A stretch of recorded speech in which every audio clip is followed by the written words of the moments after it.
नमो बुद्धाय। जय भीम, जय भारत।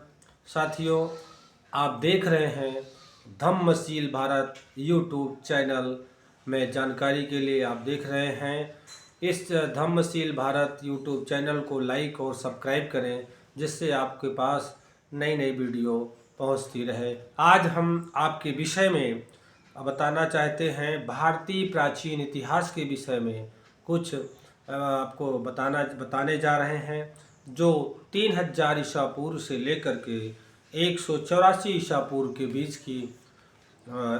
का इतिहास है। 3000 ईसा पूर्व सिंध साम्राज्य का उदय हुआ, जो 2500 वर्षों तक दुनिया की सर्वोत्तम सभ्यता के रूप में विकसित थी। ब्राह्मणों का उस समय के भारत के पश्चिमी छोर पर 1000 ईसा पूर्व में आकर बसे तथा बुद्ध काल तक हिमालय की तराई तलहटी के साथ ही साथ नेपाल तक बस्तियां बसाई। नागवंश के शासन की स्थापना 658 ईसा पूर्व में की गई। प्रथम नागवंशी राजा शिशुनाग बृहदत्त प्रथम ऐतिहासिक पुरुष जो मगध कीकट की राजगद्दी पर बैठे। इसके बाद 9 नागवंशी राजाओं ने राज किया। 563 ईसा पूर्व में कपिलवस्तु के शाक्य कुल के मुखिया महाराजा शुद्धोधन के घर शुकति सिद्धार्थ गौतम का जन्म हुआ। बिंबिसार मगध की गद्दी पर 543 ईसा पूर्व में बैठे। इनके द्वारा पहली बार नियमित तथा निश्चित सेना बनाई गई। 540 ईसा पूर्व में महावीर वर्धमान का जन्म हुआ। 522 ईसा पूर्व में मगध के नागवंशी राजा बिंबिसार ने राजगीर नगर की स्थापना किया, जिसे अपनी राजधानी बनाया। अश्वघोष के अनुसार वह हिरणाक्ष कुल के वारिस थे।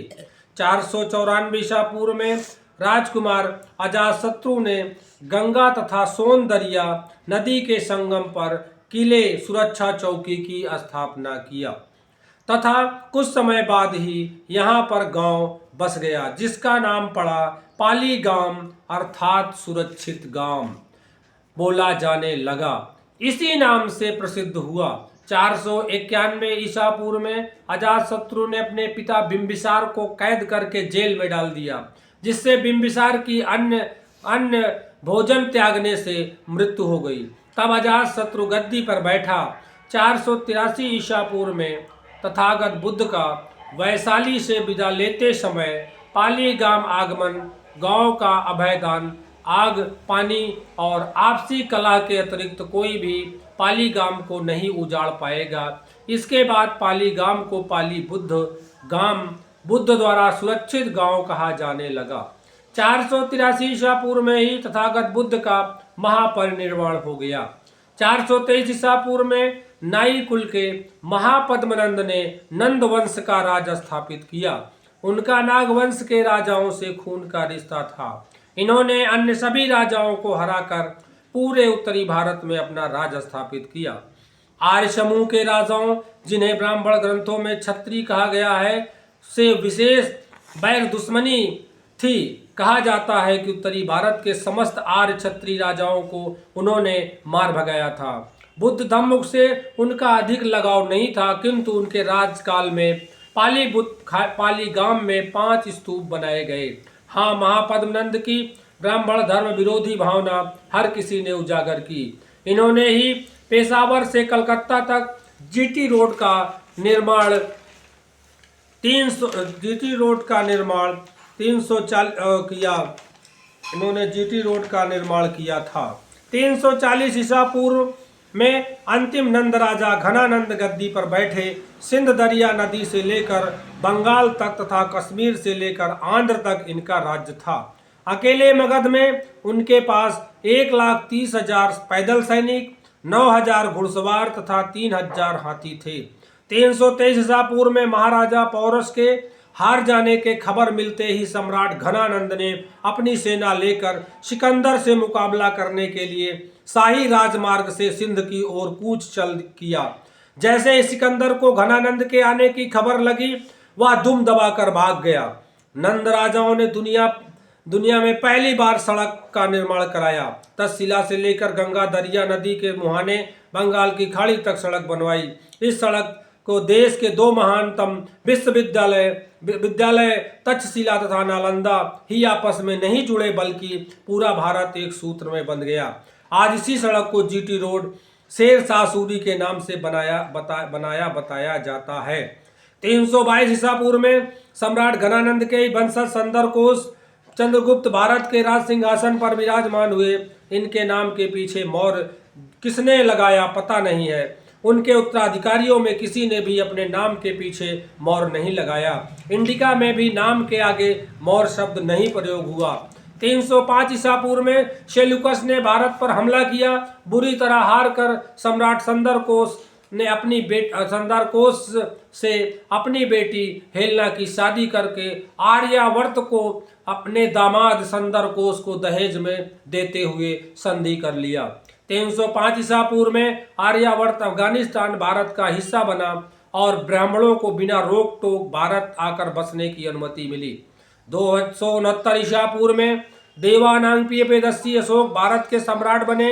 261 ईसा पूर्व में सम्राट देवानांपियपेदस्सी ने कलिंग पर विजय प्राप्त किया। कलिंग में हुई मारकाट को देखकर मन शोक तथा ग्लानि में डूबा। बनते उपगुप्त से सम्राट ने बुद्ध धम्म संघ की शरण ग्रहण किया और अपना उपनाम अशोक धारण किया।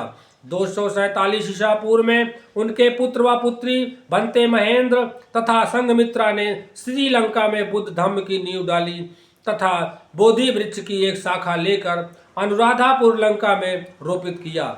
जब बज्जात शशांक गया के बोधि वृक्ष से शाखा लाकर यहाँ रोपित किया। 184 ईसा पूर्व में पंचनद क्षेत्र के मुखिया पुष्यमित्र शुंग ने धोखे से सम्राट बृहदत्त की हत्या कर दी। उदयगिरी शिलालेख के अनुसार बज्जात पुष्यमित्र शुंग यूनानी था। कलिंग के राजा खेरवाल ने उसे कश्मीर की ओर खदेड़ दिया, लेकिन बुद्ध धम्म से बैर रखने वाले ब्राह्मणों ने उस यूनानी का साथ दिया। मगध से खदेड़े जाने पर पुष्यमित्र शुंग ने अपना ठिकाना आर्यावर्त अफगानिस्तान बनाया। सिंध साम्राज्य के नगर लूटे तथा नष्ट किए। दुनिया की सर्वश्रेष्ठ सभ्यता सिंधु साम्राज्य को बज्जात तथा उनके साथियों ने नष्ट किया। जब तक राजा खेरवाल का शासन रहा, बुद्ध स्मारक तब तक बचे रहे। उनकी मृत्यु के बाद पूरा साम्राज्य ही बिखर गया। इसके बाद पुष्यमित्र शुंग ने भारत का सारी व्यवस्था ही पलट कर रख दिया। भारत के लोगों को धम्म और राजनीति के बाद लेने पर पाबंदी लगाई तथा राजा बनने का अधिकार यूनानी क्षत्रिय को दिया गया तथा धम्म का कार्य ब्राह्मण को मुखिया घोषित किया गया तथा राजा को मारकर सत्ता पर कब्जा का अधिकार दिया गया। इस प्रकार से भारत में लोगों से समस्त अधिकार छीन लिया गया और उनके बुद्ध विहारों भिक्षुओं का कत्लेआम किया गया। ये कार्य 7वीं शताब्दी तक चला, जिसमें शंकराचार्य ने सुधन्वा नामक राजा की सेना साथ लेकर भारत में समस्त बचे खुचे बिहार नष्ट कर दिए। जहां उसे आवश्यकता हुई भिक्षुओं को मारकर वहां अपना महंत तैनात कर दिया। धन्यवाद। आगे का भाग बताएंगे। आप देख रहे हैं धम्मशील भारत चैनल। नमो बुद्धाय। जय भीम, जय भारत।